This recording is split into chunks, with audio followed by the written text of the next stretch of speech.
nga po ng mga balita kaugnay sa confirmation of charges hearing ni dating Pangulong Rodrigo Duterte sa ICC. Makakapanayan po natin, nasa kabilang linya po si Atty. Nares, ang chairman po ng Bayan Muna at human rights lawyer at abogado po ng ating mga biktima, sinasabing biktima sa war on drug campaign ng dating administrasyon. Good morning po, Atty. Nery Colmenares. Good evening morning, po sa inyo Atty. dyan. Nery. Good morning, si Angelo to, si John Reese. Yes Good po. morning po. Good morning po. So, attorney, simulan po natin. Kumusta po? Ano po yung reaction ninyo? Satisfied po ba kayo dun sa mga naging submission of prosecution, ganyan din po ng mga abogado ng biktima? Well, very satisfied. Magandang pagkalahad ng mga ebidensya na very methodical at very coherent ang kanilang pagka-present. Ang nilahad nila yung elemento ng crime against humanity muna, no? Apat yun widespread or systematic attacks, o nilahad nila yung mapa kung gaano ka widespread yung patayan at yung sistema mismo ng pagpatay ng modus operandi kumbaga. Yung pangalawang elemento, civilians, o syempre nilahad naman nila mga civilians yun.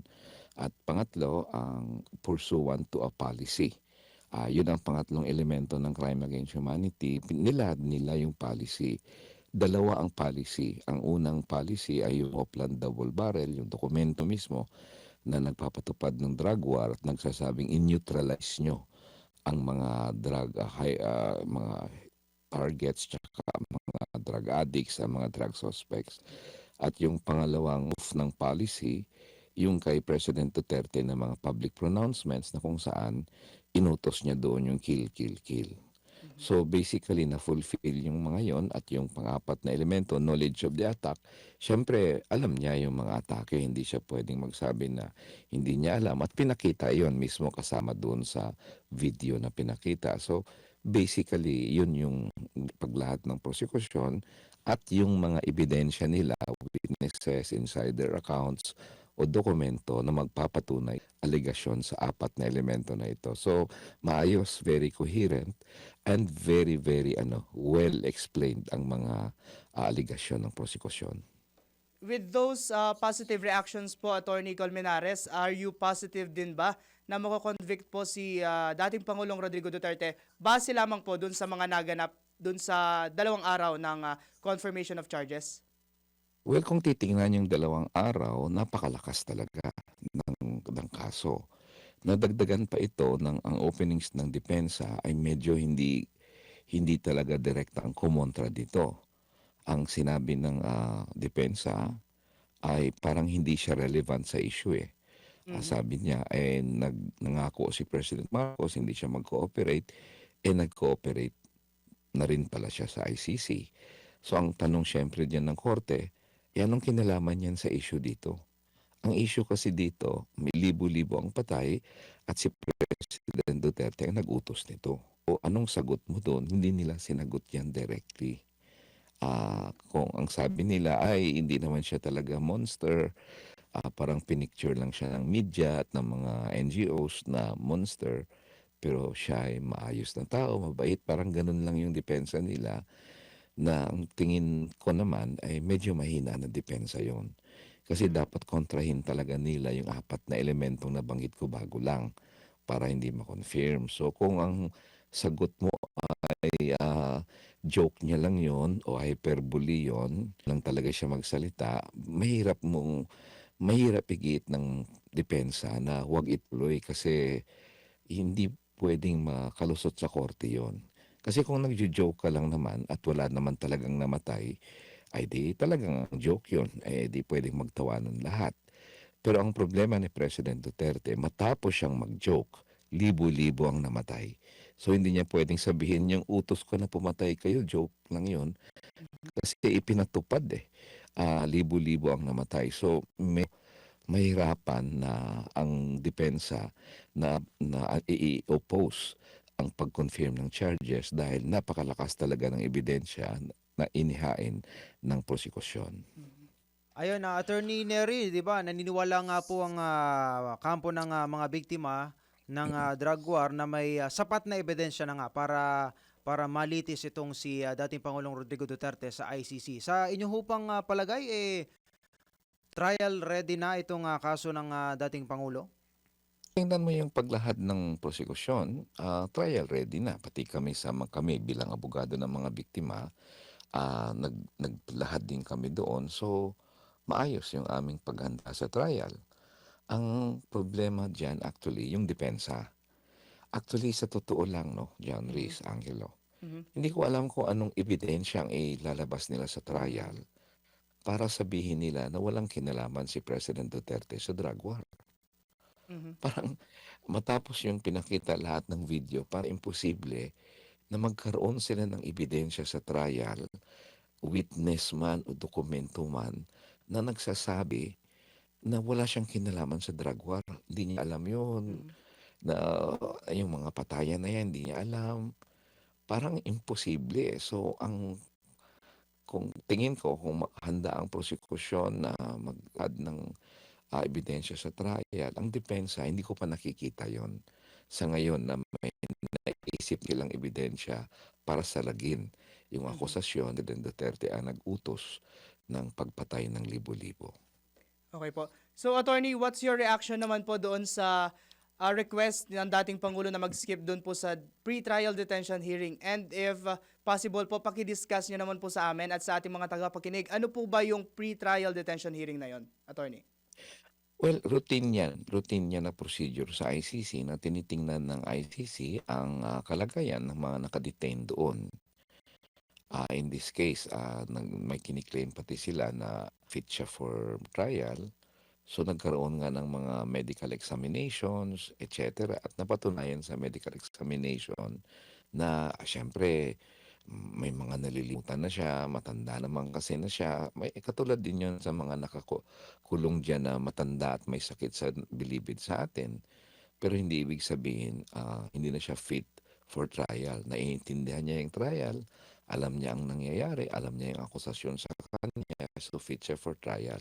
Ngayon, nire-review ng ICC yan every 20 days. So, mga ano yan, parang check-up ba? Na, kamusta na dyan? Ano bang balita dyan? Anong kalagayan dyan? So, well, I guess kung ayaw niyong umattend sa hearing na yan, ay di puwede naman siguro kasi karapatan niya naman na hindi umattend. Hindi ko lang alam kung papayagan ng korte 'yon o hindi papayagan ng korte. Okay po. Doon naman, curious lang naman po ako, ito personal to, parang doon sa term na neutralize, correct me if I'm wrong, attorney, doon sa hearing na pag-usapan na rin po sa hearing sa Senate, Mm. yung word na neutralize parang iniuugnay siya doon sa pagpatay, di ba? And doon sa hearing naman po sa ICC, na-mention din po yon ni Attorney Kaufman na parang may planong ipa-neutralize ni Pangulong Marcos si Duterte. So, same lang po ba yung meaning ng word na neutralize doon sa hearing sa Senate and doon sa ICC? Nilaro ni Kaufman 'yon. Ang ibig niya sabihin ng neutralize, sabi ni Kaufman, ipakulong. Sabi Mm. niya ang sabihin ng neutralize hindi klaro, eh. Mhm. Puwedeng ibig sabihin ipapatay, puwedeng ipakulong, yung gano'n ba. Mm. So anyway, ang sinagot 'yun ng prosekusyon, eh. Ang sabi ng prosekusyon, ang ibig sabihin ng neutralize sa Pilipinas ay patayin. Dito sa Netherlands, sabi niya ang ibig din sabihin ng neutralize ay patayin din. Mhm. So, 'wag na tayong magpatumpik-tumpik. Pangalawa, naglahad siya ng ebidensya. May death list kasi si President Duterte kung saan nakalista doon yung mga high value targets, eh. Nandun si Mayor Espinosa. Ngayon nung petsa ng araw mismo na pinatay si Mayor Espinosa sa loob ng kulungan niya, naglagay la President Duterte, Mhm. naglagay ng X doon sa picture ni Mayor Espinosa at ang nakalagay doon, neutralized. Mm. So sabi ng prosekusyon, ang ibig nga sabihin niyan, kayo mismo, ang ibig niyo sabihin ay patay. Kasi nilagyan niyo siya ng neutralized nung namatay si Mayor Espinosa. Mhm. In any case, dalawa kasi ang patunay ng policy. Yung unang patunay sa policy ay yung mga salita ni President Duterte na kill, kill, kill. Mhm. Yung pangalawa, yung sa Oplan Double Barrel, ang word na ginamit, neutralize. Pero kahit naman i-question ng depensa, o yung neutralize, hindi naman yan kill eh. Still, may ebidensya na may utos na kill doon sa mga public statements, pareho pa rin yung ending nun, nagutos siyang pumatay. Whether ang ginamit niya na word ay kill, o ginamit niyang word ay neutralize, pareho pa rin ang ending nun. Nagutos siya na patayin ang mga drug suspect. So, basically, same ending yan at maano pa rin siya, mako-confirm pa rin ng charges kahit na tanggalin mo pa ang word na neutralize. Okay po, attorney. What's the next step naman po after nung paglalahad po ng prosecution ng victims, ng side ng victims ng merits? Ano naman po ngayon yung next step para dun sa dalawang sides after po nung Well, 2 days na... ang next step na kasi depensa na. Whole day sa kailan? Sa Friday. Sa Thursday, whole day na. So, buong araw yun. Depende sa magsasalita at kung ano man yung siguro yung ebidensya na ilabas nila doon para patunayan na walang kinalaman si President Duterte sa drug war.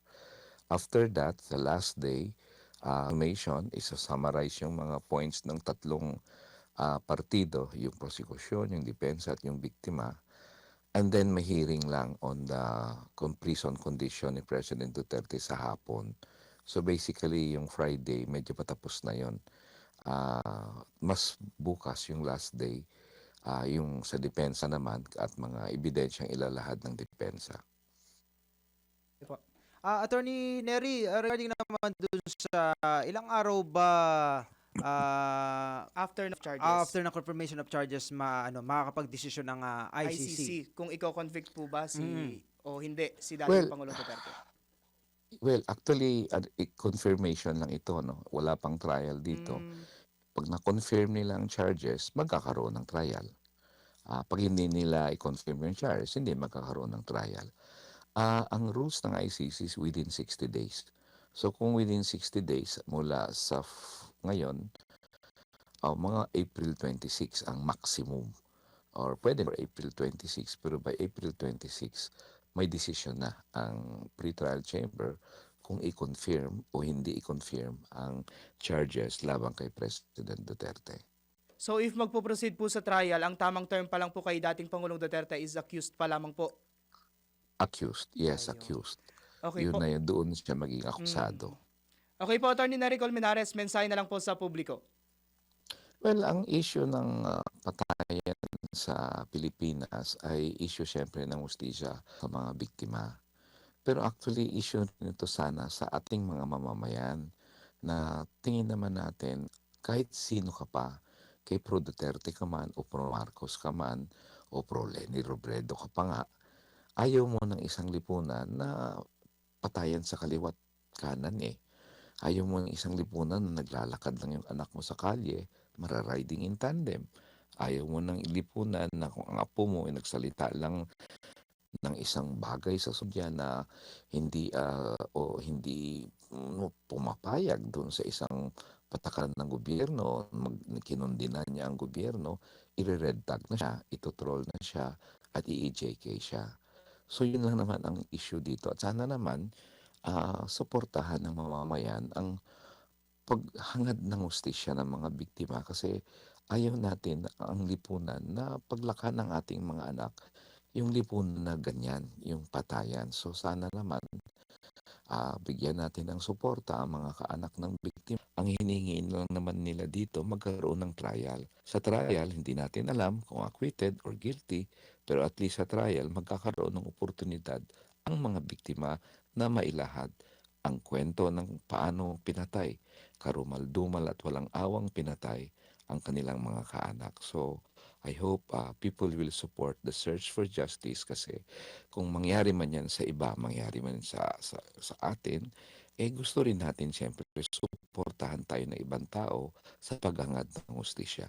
So siguro ang mensahe natin, this is a concern for the entire Filipino people because we do not want that kind of society to be the society that our children and our children's children will live in. So maraming salamat. Magandang araw dyan sa inyo. Maraming salamat po, Attorney Colmenares. Thank you, Attorney. Salamat.